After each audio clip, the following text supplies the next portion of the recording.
श्रेया कॉर्नरमध्ये तुमच्या सर्वांचे स्वागत। आजची आपली रेसिपी आहे आंबा बर्फी। अगदी मार्केटमध्ये ज्याप्रमाणे आंबा बर्फी मिळते त्याचप्रमाणे ही बर्फी घरच्या घरी कशी तयार करायची ते आपण पाहणार आहोत। सुरुवातीला या ठिकाणी एक ओला नारळ घेतलेला आहे आणि तो खिसून मिक्सरला अशा प्रकारे बारीक करून त्याचा खीस 1.5 कप घेतलेला आहे। एका कढईमध्ये घालून घेणार आहोत।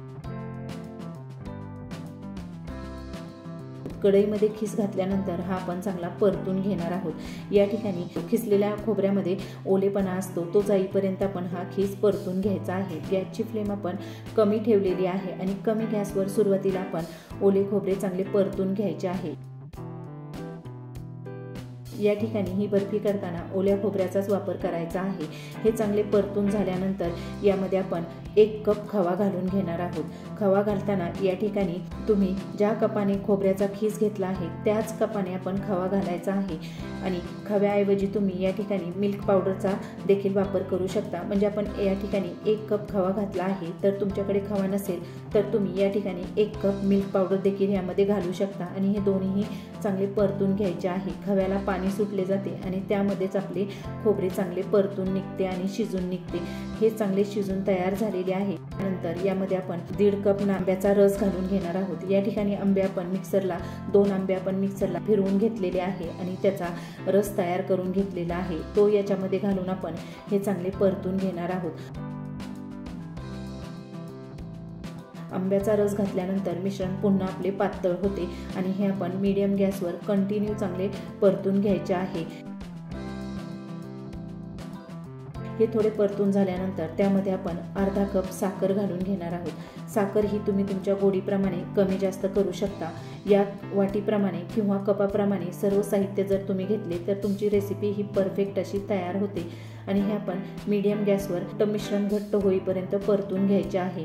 मिश्रणामध्ये साखर विरघळलेली आहे आणि मिश्रण देखील आपले मस्त घट्ट होत चाललेले आहे। कंटिन्यू मीडियम गॅसवरच आपण अशा प्रकारे घट्ट तयार करून घेतलेले आहे। मिश्रण आपले तयार झाले की नाही हे पाहण्यासाठी एक प्लेट घेतलेली आहे आणि प्लेटमध्ये अशा प्रकारे आपण हे मिश्रण घालून घ्यायचे आहे। हलके थंड झाल्यानंतर हे मिश्रण हातामध्ये घेऊन अशा प्रकारे याची गोळी तयार होती की नाही ते पाहायचे। आपले मिश्रण हाताला चिटकत नाही आणि याची गोळी तयार होते म्हणजे आपले मिश्रण या ठिकाणी बर्फीसाठी तयार झालेले आहे। त्यानंतर एक प्लेट घेऊन त्याच्यामध्ये आपण बटर पेपर ठेवलेला आहे। या ठिकाणी मी बटर पेपरचा वापर करत आहे। त्याऐवजी तुम्ही एक प्लेट घेऊन त्याला तूप लावून त्याच्यामध्ये देखील हे मिश्रण सेट करण्यासाठी घालू शकता। आपण सर्व मिश्रण बटर पेपरवर घालून घ्यायचे आहे।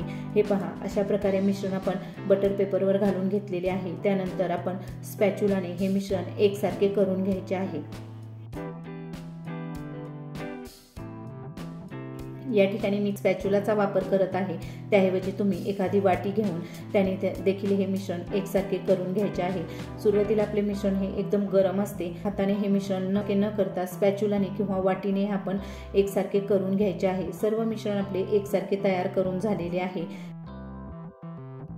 त्यानंतर हे आपण रूम टेम्परेचरला 1 तासासाठी सेट करून घेणार आहोत। 1 तासानंतर आपले हे मिश्रण मस्त असे सेट झालेले आहे। तुम्ही पाहू शकता हाताला मिश्रण चिटकत नाही म्हणजे आपले हे परफेक्ट असे सेट झालेले आहे। त्यानंतर एक चाकू घेतलेला आहे आणि चाकूने हे आपण मिश्रण कट करून घेणार आहोत। सुरुवातीला आपण याच्या उभ्या रेषा कट करून घेणार आहोत। ही बर्फी आपण चौकोनी आकारामध्ये कट करून घेणार आहोत आणि ही बर्फी तुम्ही पाहू शकता कट केल्यानंतर पटकन अशी कट होते। चाकूला हे मिश्रण चिकटले जात नाही म्हणजे आपले मिश्रण परफेक्ट असे तयार झाल्यानंतर अशा प्रकारे याच्या चौकोनी आकारामध्ये वड्या तयार होतात। एकदम पटकन आणि झटपट अशा ह्या वड्या कट होतात म्हणजे आपली बर्फी या ठिकाणी मस्त अशी तयार झालेली आहे। कट केल्यानंतर बर्फीची जाडी पाहू शकता। अशा प्रकारे ही बर्फी जाड करायची आहे। या ठिकाणी सर्व बर्फी आपली तयार करून झालेली आहे। एक बर्फी मी तुम्हाला तोडून दाखवते। बर्फी तोडल्यानंतर तुम्ही आतमध्ये पाहू शकता एकदम मऊ आणि लुसलुशीत अशी ही बर्फी तयार झालेली आहे। बर्फी आपली सर्व कट करून एका प्लेटमध्ये आपण काढून घेतलेली आहे। तुम्ही पाहू शकता मस्त अशी ही आंब्याची बर्फी घरच्या घरी तयार झालेली आहे। अगदी सोप्या पद्धतीने आणि झटपट अशी तयार होणारी आंबा बर्फी आज आपण तयार केलेली आहे। खायलाही ही बर्फी एकदम मस्त आणि टेस्टी अशी तयार होते। या ठिकाणी आपली सर्व बर्फी तयार करून झालेली आहे। एकदम सोप्या पद्धतीने आणि झटपट अशी ही बर्फी कशी करता येईल हे या व्हिडिओमध्ये आज आपण पाहिलेले आहे। सध्या आंब्याचे दिवस चालू आहेत, त्यामुळे तुम्ही अशा प्रकारची बर्फी घरच्या घरी नक्की करून पहा। तुम्हाला जर आजची रेसिपी आवडली असेल तर व्हिडिओला लाईक करा, शेअर करा। अशाच नवनवीन रेसिपी पाहण्यासाठी श्रेया कॉर्नरला सबस्क्राईब करायला विसरू नका। धन्यवाद।